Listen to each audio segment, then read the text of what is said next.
Phone tapping మీరు పోలీసులుగా ఉన్నారు కాబట్టి ఈ ఫోన్ ట్యాపింగ్ సంబంధించి ఏంటి మీ అభిప్రాయం ఏంటి? అంత ఈజీనా? ప్రభుత్వాలు అలా మిస్యూజ్ చేస్తాయా?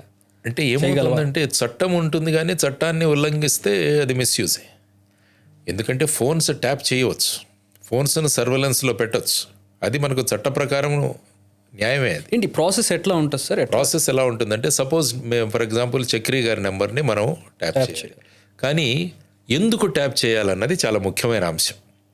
అంటే మీరు దేశద్రోహానికి పాల్పడుతున్నారా, లేకుంటే భారతదేశం ఇతర దేశాలతో ఉన్న సత్సంబంధాలకు మీ వల్ల ఏదైనా ప్రమాదం కలుగుతుందా, పబ్లిక్ ఆర్డర్ ఏదైనా డిస్టర్బ్ అవుతుందా, ఆర్ లేకుంటే భారతదేశం యొక్క యూనిటీ ఇంటిగ్రిటీకి ఏదైనా, ఈ 5 కేటగిరీల్లో మీరు మీ ఫోన్ని సర్వేలెన్స్లో పెట్టచ్చు.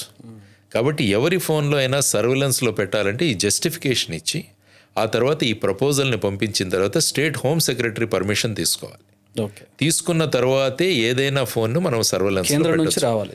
ఇక్కడ స్టేట్ అంటే స్టేట్ హోమ్ సెక్రటరీ ఇక్కడ ఆ విధంగా. కేంద్రంలో అయితే ఫర్ ఎగ్జాంపుల్ సిబిఐలో ఉండగా మేము ఎవరైనా ఫోన్ సర్వేలెన్స్లో పెట్టాలంటే యూనియన్ హోమ్ సెక్రటరీ పర్మిషన్స్ మనకి ఇవన్నీ కూడా కావాల్సిన అవసరం ఉంటుంది. సో ఈ డివైస్ వీళ్ళు పర్చేజ్ చేసిన విధానం కానీ ఇదంతా కూడా కాంట్రవర్సీ అయింది. ఎలా ఉంటుంది అది? అంటే ఇదంతా ఏంటంటే మనము ఇల్లీగల్గా చేయడం. అంటే కొంతమంది ఫోన్లు వీళ్ళు నక్సలైట్లతో సంబంధాలు ఉన్నాయి, నక్సలైట్లతో మాట్లాడుతున్నారు ఇలా అని కొంతమంది ఫోన్ నెంబర్లు సర్వేలెన్స్లో పెట్టారని చెప్పేసి ఇప్పుడు ఏదో బయటకు వస్తుంది. ఆ తర్వాత ఒకసారి వచ్చిన తర్వాత పర్మిషన్లు లేకుండానే అనేక నెంబర్లు మనం ట్యాప్ చేయవచ్చు. ఏముంది, ఆ కన్సోల్ ఉంటుంది, కన్సోల్లో ఆ నెంబరు అప్లోడ్ చేయడమే. దాని మీద చేస్తే దాని మీద పోర్ట్ అవుతుంది. పోర్ట్ అవగానే ఆ ఫోన్లో జరిగే సంభాషణలన్నీ కూడా మనం వినొచ్చు. వితౌట్